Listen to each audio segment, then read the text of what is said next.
Well, I cannot believe, having stood in a field in Salisbury Plain a year ago, we've ended up from holes in the ground to a house. And today is the day when we're actually going to dedicate it and open it. And that's just astonishing that we've got there. Well, today's the big day. We've got lots of dignitaries coming. We've got Alice Roberts, Phil Harding, and we've got Rachel Pope, and the most important dignitaries of all, just about everyone from the Operation Nightingale team. Thank you. This is fabulous. It's good, isn't it?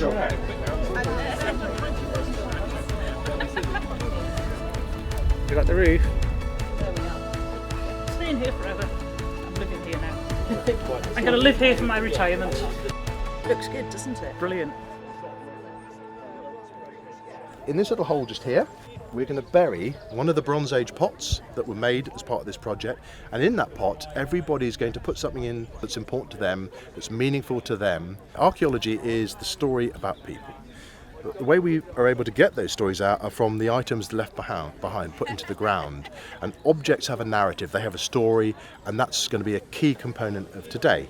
I brought a little Chinook badge in. What have you brought in? Yeah, the first one is this jaguar. This really represents overcoming adversity. A few years ago I ran a 250-kilometre self-sufficient race in the Amazon. Before I went, a lot of people thought I was mad for going, that I wouldn't even get past A1. And I was actually face to face with a jaguar during the night stage. I just remember seeing its glowing green eyes. I take it you were still in the Navy then, were you? Or was it after, or? Oh no, it's during the Navy, it was just before I joined submarines. Went by myself. Mate, that's impressive. So yeah, that's just really showing just what I can do. And then the next thing I've got is a phoenix. I mean, this represents me, but it also represents a lot of other people here as well, to really like rise out the ashes and come out the other side better and stronger than before.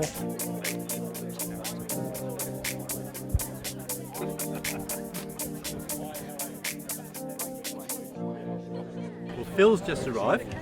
He was here at the beginning, so it's fantastic that he's here kind of at the end. Turn it all off. Oh, it's Phil. Oh, well, it's well lit, isn't it? It's not quite finished. Is that a sunroof? Yeah. It is. We're calling it the conservatory now. Okay, tell me one thing. What did you do with all those flints? Because when I left here, there was just nothing but a carpet of flint. That wall over there, it's a double skin wall. Inside's lamb's wool, and the flints are at the base is a damp course. God, that was hard work. I could see that. That's why I didn't join in. Oh, that was why you didn't do it. But a supervisory capacity. I thought it was medical condition. Well, I did say that Now at the it's time. Okay, so what have you got here then? What's this one? That's just chalk cob. That's cob? Yeah. What's that one? Chalk cob as well, That's but it's cob just again. had a slip put over That's it. wattle and daub. Yep. There's wattle and daub over there. What have we got over here? Wattle and daub again, Wattle and daub then. but they're slightly different on the outside. So this was where all those turds went. Right. The rest of it around that far is soil. That one's just wattle and daub, and that one there is double skin, wattled and wattled, daubed and daubed, but with sheep wool plugged in just to see how it insulates. Well, basically, this is something that Butser has always been very, very good at. Yeah. It was originally set up as an experimental farm. Yeah. It's not a visitor attraction or a theme park or Yeah. something like this. It was always an experimental farm. And I remember coming to it when it was literally up on top Yeah. of Butser Hill. Yeah. You know, and as far as I can remember, it wasn't even open to the No. public. It was a scientific laboratory. Yeah. And I'm so glad that you're still keeping that Yeah. trend going. In all honesty, Phil, what do you think? I just think it is an incredible achievement. When I walked away from here, there was a circular Yeah. patch of bare earth. What you've done is created a wonderful roundhouse. So, congratulations. Oh, thank you. Look, there are about 50 hands out there that deserve more shaking than mine, but I'll take it.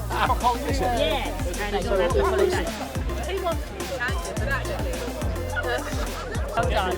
Brilliant. I think you should do it, Phil. You should do it as well. No? What a charming man. Do you want to come a little bit closer, maybe sort of share the pot, holding the pot? Thank you very much for inviting me here today to do this, and it feels like a really special moment, and I know for all of you Operation Nightingale people and all the volunteers that have created this house, it's an incredibly special moment. You've done something amazing together, and we're celebrating the closing of this project, the closing of the building of the house, but the beginning of the life of the house here on Butser Farm. And what Butser does so brilliantly is it brings the past to life. So all of those, as Trevor said, stains in the ground, those post holes where it's quite hard to imagine what that would have been like back in the day when the house was still standing. You come to Butser and you don't have to imagine it. You can go into those spaces so that you're not just looking at a plan, you're just not looking at the archaeology, you're actually seeing it above ground and you're feeling it as a space. And having just walked in here and walked around and then come back out again, I've come out as a Bronze Age person. I've experienced what it's like to be inside a Bronze Age house. So here is the Bronze Age at Butser. Here are the mementos, the symbols from all of the people that have helped create this house, and they're going to go in the ground now. And they're all so different. I know what some of them are, but they're all imbued with meaning. People in the future, I think, will dig these up and wonder at what they meant in the same way that we wonder at what deposition pots mean now. And I think, again, that helps us to think about archaeology in a different way. It's all about bringing the past to life. It's about bringing people together.